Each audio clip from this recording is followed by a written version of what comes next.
Good afternoon, अस्सलाम वालेकुम। आज फिर एक नए सब्जेक्ट के साथ मैं ये वीडियो रिकॉर्ड कर रहा हूँ और कोशिश करूँगा कि सही वक्त पे मैं इसको ख़त्म कर लूँ। बड़ा इंटरेस्टिंग टॉपिक है। दुनिया में हर कोई चाहता है कि हम बहुत सारा पैसा कमाएं, हम अमीर बन जाएं। बिल्कुल हर किसी की ख्वाहिश होती है। तो आज का जो सब्जेक्ट है तो यह है कि एक अमीर और एक गरीब की सोच में फ़र्क क्या होता है। मैं बात कर रहा हूं कि रिच वर्सेस पुअर माइंडसेट, जो साइकोलॉजी है, जिसके पास पैसा है और जिसके पास पैसा नहीं है, उनकी साइकोलॉजी क्या रहती है, इसके ऊपर ये पूरा वीडियो है। कुछ करीबन 7 टिप्स है, 7 अलग अलग सजेशंस हैं जो मैं इस वीडियो के जरिए से आपके साथ कम्युनिकेट करूंगा।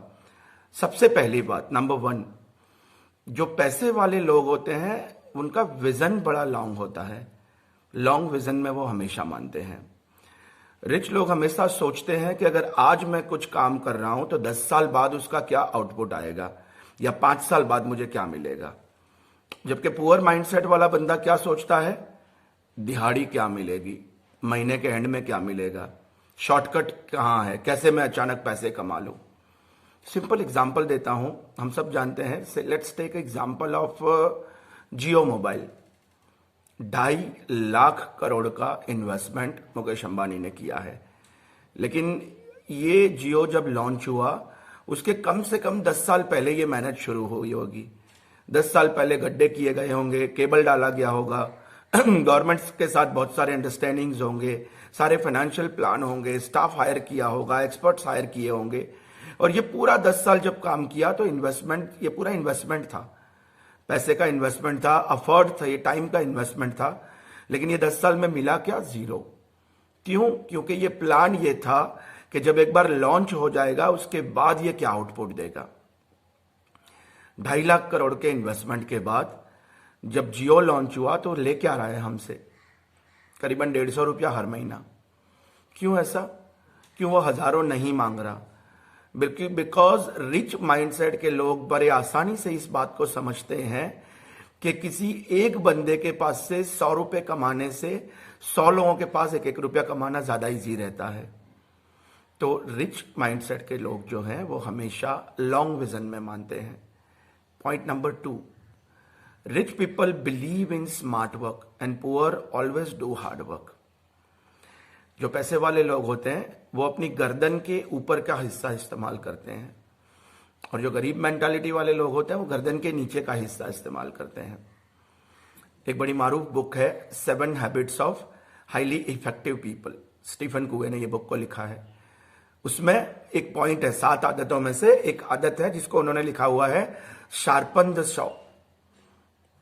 एक बड़ी इंटरेस्टिंग शॉर्ट स्टोरी है कि एक बार किसी गांव में बूढ़े और जवान लोगों के बीच में कंपटीशन होता है। 20 जवान लोग और 20 बूढ़े लोग जो हैं उनमें ये कंपटीशन होता है कि हम सुबह से लेकर शाम तक लकड़ी काटेंगे और शाम को ये डिसाइड करेंगे कि किसकी ज्यादा लकड़ी इकट्ठा हुई वो टीम जीत जाएगी।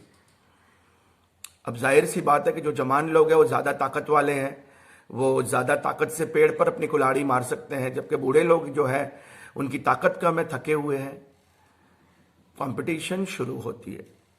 जवान लोग अपनी आदत के हिसाब से लगातार पेड़ काटते रहते हैं, बगैर थके काटते रहते हैं।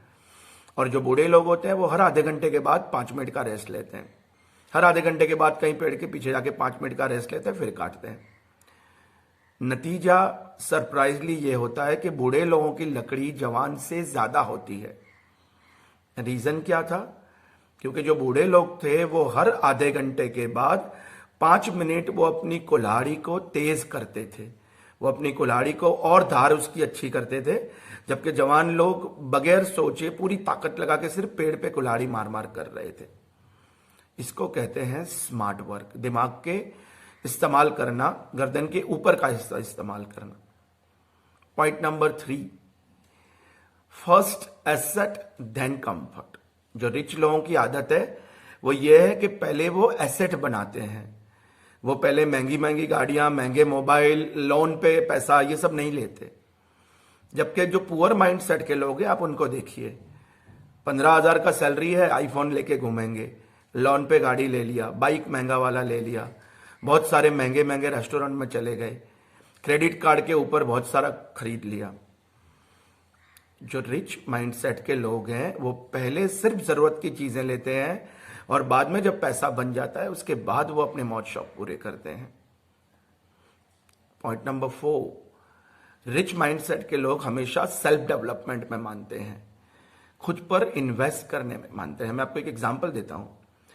मेरा एक दोस्त मुझे एक बार मिला, कॉर्पोरेट में काम कर रहा है, मुझे आके बोल रहा है यार मेरी कंपनी जो है वो अच्छी पे मास्टर नहीं है, सैलरी ज्यादा नहीं देते, इंक्रीमेंट नहीं मिलता। मैं बोला तेरा कितना सैलरी है? बोल रहा है बस वही 35,000 रुपये मिल रहा है। फिर मैंने पूछा तेरे बॉस का कितना सैलरी है? बोल रहा है होगा 70-80 हजार रुपया। फिर मैंने पूछा उसके बॉस का? बोल रहा है पता नहीं यार, 1.5-2 लाखों में सैलरी होगा। मैंने कहा प्रॉब्लम तेरी कंपनी के साथ नहीं है, तेरी ही कंपनी में तेरा बॉस काम कर रहा है, उसको 70-80 मिल रहा है, उसका बॉस काम कर रहा है, उसको लाखों मिल रहे हैं। अगर तुम्हारा सैलरी कम है तो ये प्रॉब्लम तुम्हारा है, तुम अपने आप को ग्रो नहीं कर रहे, डेवलप नहीं कर रहे।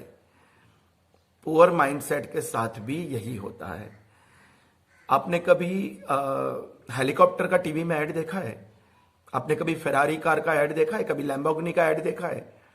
नहीं देखा होगा, क्योंकि ये कंपनी मानती है कि जो लोग हमारा प्रोडक्ट खरीद सकते हैं वो कभी घर बैठ के टीवी पर टाइम वेस्ट नहीं करते। जबकि हमारे जो बंदे होते हैं ना, मास्टर्स कर लिया, पीएचडी कर लिया, फिर उनको लगता है यार अब तो हमारा हक है, हम आराम करेंगे, और वो इतनी पढ़ाई करने के बाद भी फिर मिडिल क्लास से ऊपर नहीं निकल पाते। पॉइंट नंबर 5, रिच लोगों का मेंटालिटी जो है वो हमेशा विन विन सोचते हैं। वो हमेशा ये सोचते हैं कि मेरा फायदा हो, सामने वाले का भी फायदा हो।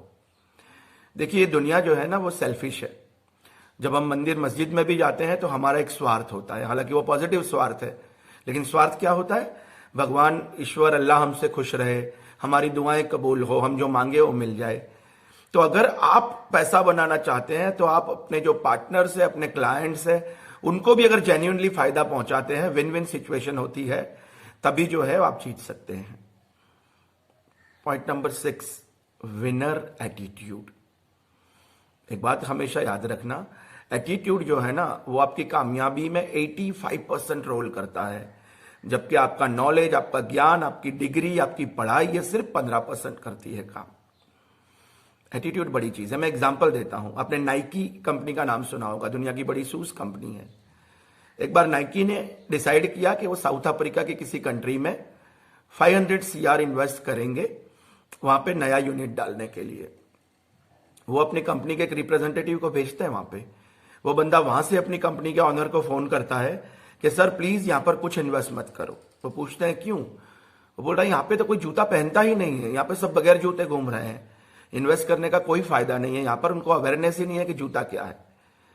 वो बंदा वापिस आ जाता है, फिर दूसरे बंदे को भेजते हैं। दूसरा बंदा वहां से फोन करता है सर बजट बढ़ा दो, 500 करोड़ नहीं, अब यहां पे कम से कम 2000 करोड़ का इन्वेस्टमेंट आप कीजिए।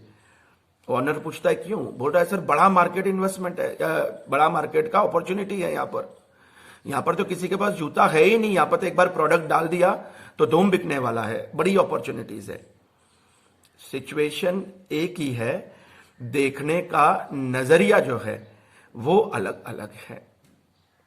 Point number 7, failure is the key to success.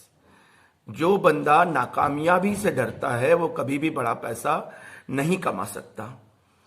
अगर आपको कामयाब होना है, पैसा कमाना है, तो आपको एक्सपीरियंस चाहिए, और अगर आपको एक्सपीरियंस चाहिए तो इसके लिए आपको फेल होना पड़ेगा। आपको फेल होने से ही एक्सपीरियंस मिलेगा।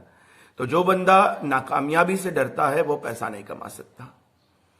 1903 में राइट ब्रदर्स को जब उन्होंने ये कहा कि मैं हवा में लोहा उड़ा दूंगा, चेयर्स उड़ा दूंगा, लोगों को उड़ा दूंगा, लोगों ने मजाक उड़ाया था।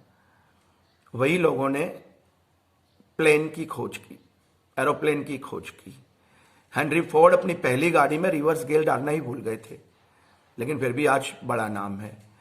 सर अमिताभ बच्चन को ऑल इंडिया रेडियो ने यह कह के फेल कर दिया था कि आपकी आवाज का बेस हैवी है, वो रेडियो के लायक नहीं है। और आप आगे देखिए अमिताभ का स्टेटस क्या है आज।